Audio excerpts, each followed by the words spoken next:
Hi, my name is Neely Tan, and today I'll be presenting our work titled Monitoring Pets, Deterring Intruders, and Casually Spying on Neighbors, Everyday Uses of Smart Home Cameras.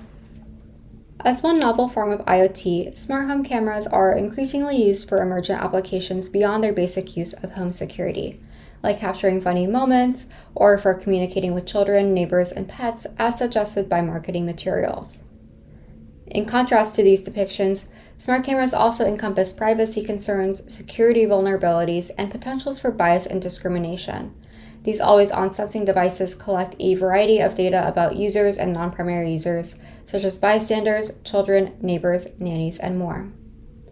As such, the increased adoption of smart home cameras foregrounds issues of surveillance, power, and privacy in homes and neighborhoods.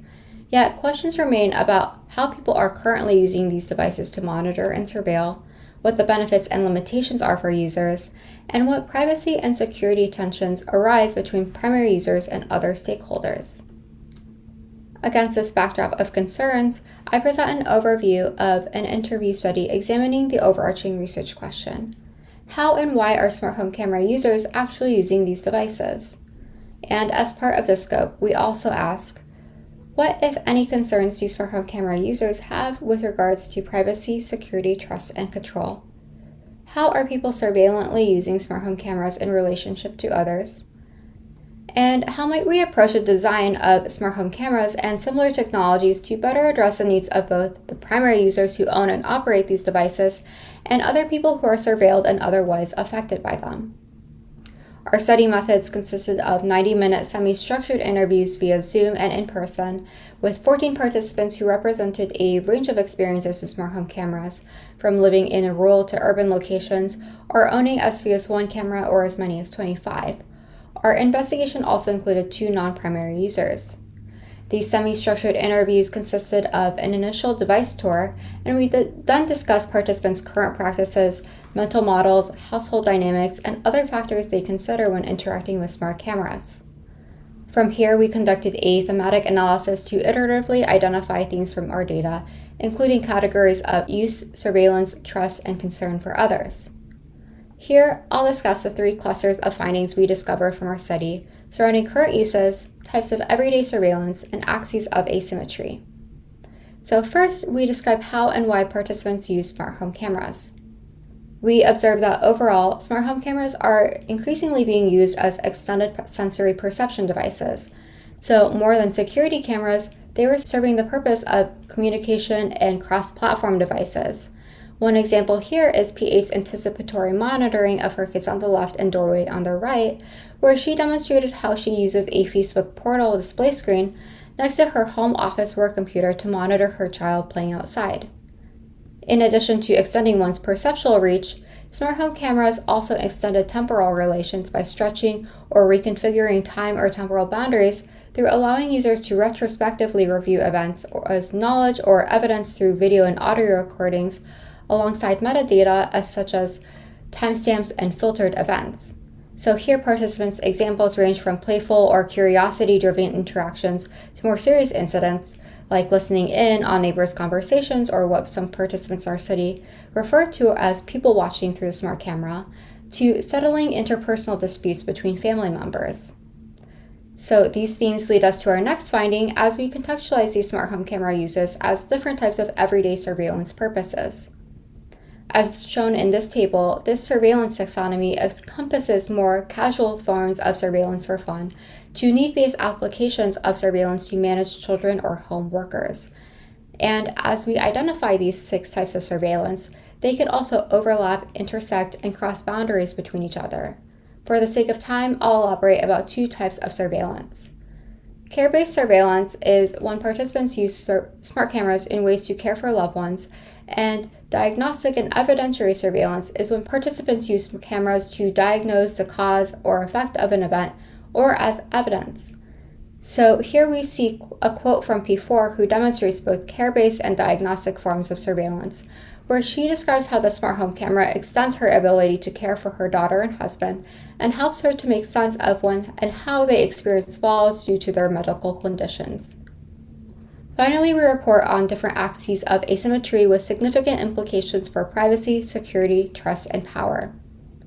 So from our study, we find two axes of power asymmetries with smart home camera users. One, front stage and backstage users, and two, primary and non-primary users. So a backstage user, like a smart home camera company or a hacker, is anyone who accesses the system and its data in which the front stage user, such as a smart home camera owner, is oblivious to or only peripherally aware of the backstage user and their uses. And as we've discussed previously, a non-primary user is someone who does not own or operate the device as a primary user, but is otherwise affected by them. So here in the below example, P2 describes how he no longer has a paid subscription with his Ring camera, stating, if you're not paying them, they're probably just not recording anything. Here we see P2 hypothesizing the actions of backstage users, especially related to ideas of cloud computing, based on front stage interface elements such as the subscription model. Now, when discussing the perspective of non-primary users, P6, who's a delivery driver, avoids smart home cameras by driving past them or parking behind them to stay out of the camera's frame, as she discussed how this was a breach of privacy as a camera is not selective on who it's filming. And we see how the topic of non-primary users intersects with race and marginality, as P10 commented on how the Ring Neighbors application, where people post and request smart camera videos of incidents, enables people to racially target non-primary users with unsubstantiated claims. So as we've discussed in our findings, in sum, our research leads us to these key insights: that people use smart home cameras as multifunctional technologies for uses like communication, sense-making, care, and curiosity, and that smart home cameras are spatially sensitive and perceptually powerful devices which invariably involve non-primary users, and that smart cameras support, enable, and invite a variety of emergent surveillant uses. As a result, we confer the following design directions, though I invite you to read the paper for additional recommendations. One, that there needs to be shared or negotiated privacy controls between primary and non-primary users. So we might imagine legal provisions requiring that smart home service providers provide ways for people to opt out of video feeds through the use of dynamic masking to block their faces or bodies. Moreover, our findings suggest some latent and embedded privacy safeguards. For example, many participants opted out of cloud subscriptions because it was expensive or they had concerns with their data being stored.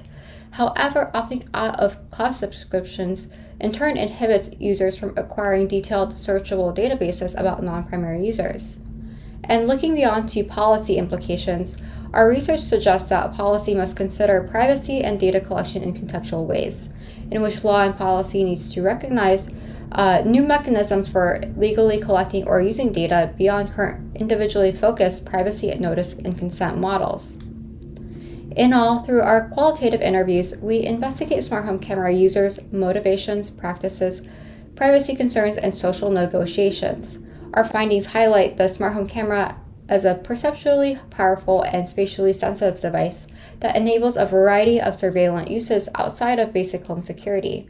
We categorize surveillant smart home camera uses, identify power asymmetries, and highlight under-considered design directions for addressing power imbalances among primary and non-primary users. And that concludes my presentation. Thank you so much for listening, and I'm happy to take questions now.